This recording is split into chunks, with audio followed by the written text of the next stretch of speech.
सोमनाथ शर्मा का जन्म 31 जनवरी 1923 को हिमाचल प्रदेश के कांगड़ा जिले में हुआ था। उन्हें भारतीय सेना में जाने की प्रेरणा अपने पिता से मिली। उन्होंने देहरादून के प्रतिष्ठित Prince of Wales Royal Military College और फिर भारतीय सैन्य अकादमी देहरादून से सैन्य शिक्षा प्राप्त की। 1942 में जब भारत में द्वितीय विश्व युद्ध की छाया थी, सोमनाथ शर्मा को कुमाऊं रेजिमेंट में एक अधिकारी के रूप में नियुक्त किया गया। उन्होंने बर्मा, वर्तमान म्यांमार में जापानी सेना के खिलाफ युद्ध में भाग लिया और वहां अपनी नेतृत्व क्षमता तथा अद्वितीय वीरता का परिचय दिया। युद्ध के अनुभवों ने उन्हें एक कुशल योद्धा बना दिया। 15 अगस्त 1947 को भारत स्वतंत्र हुआ, लेकिन पाकिस्तान ने कश्मीर पर कब्जा करने के लिए वहां कबायली हमलावरों, पश्तून और पाकिस्तानी सैनिकों को भेजा। पाकिस्तान समर्थित हमलावर श्रीनगर की ओर तेजी से बढ़ रहे थे। इस खतरे को देखते हुए भारतीय सेना ने कुमाऊं रेजिमेंट की 4थी बटालियन को कश्मीर भेजा, जिसमें मेजर सोमनाथ शर्मा भी शामिल थे।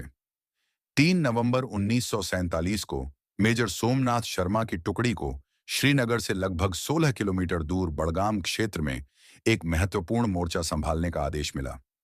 उनके पास केवल 90 सैनिक थे, जबकि हजारों की संख्या में सशस्त्र पाकिस्तानी हमलावर आगे बढ़ रहे थे। सुबह से ही दुश्मन ने भारतीय सेना को चारों तरफ से घेर लिया और भारी गोलीबारी शुरू कर दी। उनके सैनिक संख्या में कम थे, लेकिन मेजर शर्मा ने अपने साथियों का मनोबल ऊंचा रखा। मेजर सोमनाथ शर्मा का एक हाथ पहले से ही घायल था और प्लास्टर में था, लेकिन उन्होंने मोर्चा संभालने से इनकार नहीं किया। जब दुश्मन चारों ओर से घेरने लगा, तो उन्होंने अपने सैनिकों को प्रेरित किया।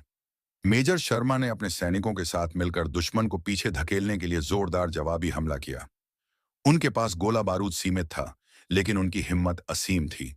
वह खुद अग्रिम पंक्ति में खड़े होकर मशीन गन से दुश्मनों पर गोलीबारी कर रहे थे। इसी बीच एक दुश्मन की मोर्टार बमबारी से वह गंभीर रूप से घायल हो गए, लेकिन उन्होंने अपने सैनिकों को लड़ाई जारी रखने का आदेश दिया। अंततः जब एक मोर्टार सीधा उनके पास आकर फटा, तो वह वीरगति को प्राप्त हुए। मेजर सोमनाथ शर्मा और उनकी टुकड़ी ने सैकड़ों दुश्मनों को मार गिराया और बड़गाम को बचाने में महत्वपूर्ण भूमिका निभाई। उनके बलिदान ने भारतीय सेना को श्रीनगर की रक्षा करने का समय दिया, जिससे कश्मीर भारत के साथ बना रहा। मेजर सोमनाथ शर्मा को मरणोपरांत भारत के पहले परमवीर चक्र से सम्मानित किया गया।